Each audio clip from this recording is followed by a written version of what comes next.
Baik, kita akan coba melihat bagaimana situasi terbaru di Cianjur dan juga di Sukabumi.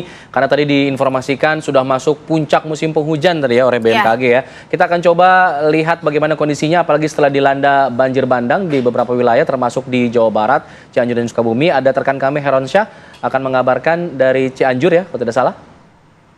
Kita akan lihat dulu bagaimana kondisinya. Heron Syah, silakan informasinya hingga pagi hari ini. Pantauan Anda. Siap, baik Alfat, Sira, dan pemirsa.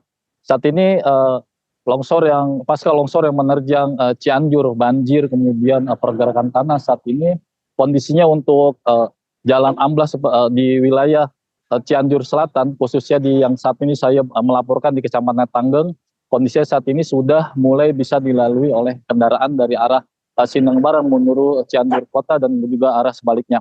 Kemudian juga namun diberlakukan buka tutup karena nantinya pihak PUPR provinsi juga masih mengerjakan proses pengerjaan jalan amblas ini. Sedangkan longsor sendiri begitu juga sudah mulai bisa dilalui oleh kendaraan roda 2 maupun roda 4.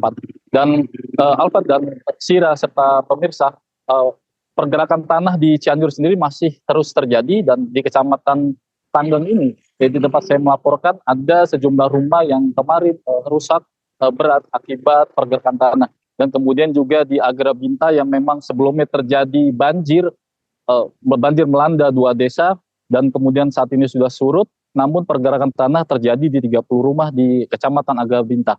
Selain itu juga di Kecamatan Kadupandak dan Sejati saat ini kondisinya juga sama, pergerakan tanah juga terjadi di sejumlah desa dan mengakibatkan dampak dari sejumlah rumah warga itu mulai mengalami retak.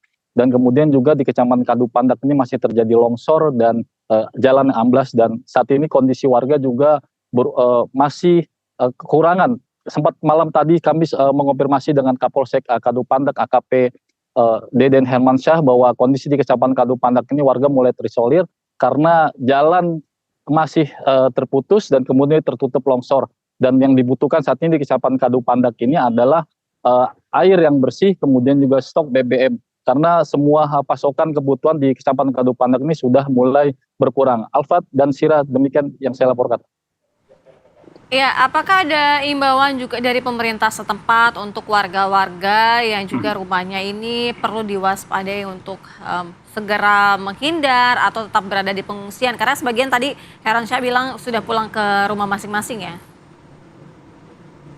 Ya, Sira, setelah kejadian kemarin khusus longsor kemudian banjir, pihak pemerintah setempat Pemda Cianjur sudah membuat posko-posko di tempat yang memang sudah aman, seperti di aula desa, kemudian di aula kecamatan, di kantor Koramil dan Polsek itu sudah disiapkan bagi warga yang nantinya memang ketika banjir atau longsor itu terjadi atau pergerakan tanah itu terjadi, warga sudah bisa berada di tempat pengungsian yang sudah disiapkan pihak Pemda Cianjur. Sir. Oke, Aaron, selain longsor memang ada pergeseran tanah atau pergerakan tanah di sana yang sepertinya tidak biasa begitu kalau kita lihat. Nah, saya lihat di belakang Anda seperti ada bagian atau ruas-ruas jalan yang juga retak-retak, sudah mulai bergerak tanahnya. Mungkin Anda bisa arahkan kamera Anda, Heron, untuk memperlihatkan kepada kami pemirsa di rumah seperti apa kondisinya sih kalau Anda bisa gambarkan secara langsung. Silakan.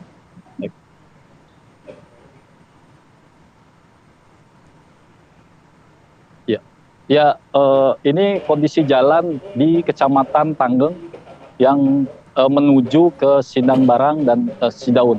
Dan ini kondisinya juga terus melebar, yang sebelumnya hanya 10 cm kemarin dan saat ini sudah terus melebar. Namun pihak PUPR sudah melakukan perbaikan dengan menurunkan puing-puing di sekitar jalan yang rusak. Dan kondisi jalan ini juga berdampak kepada warga yang berada di sisi jalan yang amblas ini. Warga sudah mengungsi di sebelah pom bensin, ada ruko, mereka mengungsi di sana. Dan kemarin juga bantuan sudah mulai berdatangan dari pihak desa maupun Pemda Cianjur. Namun warga berharap agar di tempat ini ada pengungsian yang layak, karena pengungsian yang ada sementara ini di ruko ini tidak memungkinkan, karena ada sedikitnya 22 kakak yang mengungsi di wilayah ini.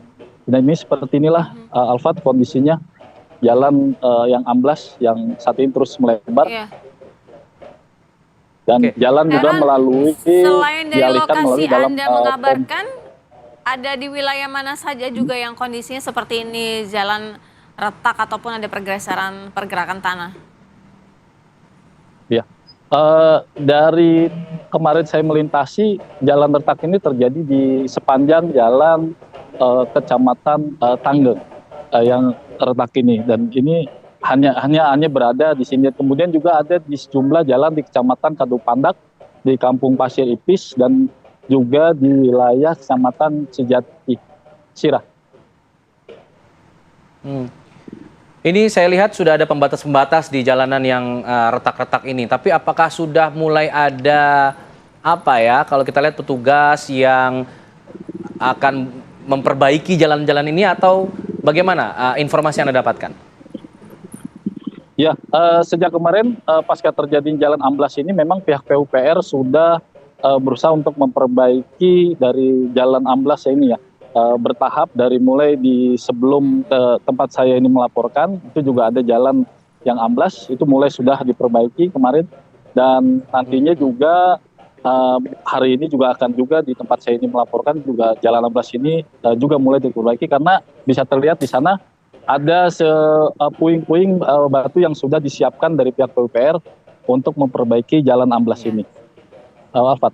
Ya, Aaron, tadi kan apa yang sebelumnya disampaikan juga oleh Deputi Bidang Meteorologi BMKG, Bapak Guswanto, bahwa sebenarnya cuaca ekstrim ini ada peringatan juga dari BMKG. Nah, artinya dari pemerintah setempat itu juga memberikan peringatan tidak kepada warga di Cianjur?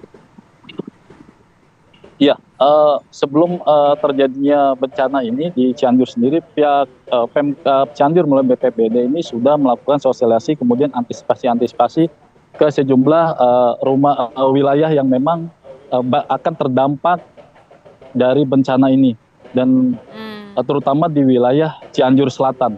Pihak BPBD sudah melakukan sosialisasi dengan adanya tim retana di setiap desa untuk melakukan sosialisasi ke tiap warga. Dan antisipasi itu sudah dilakukan, dan seperti posko pengungsian juga saat ini sudah disiapkan di tempat-tempat yang memang baru terdampak bencana alam. Sirah.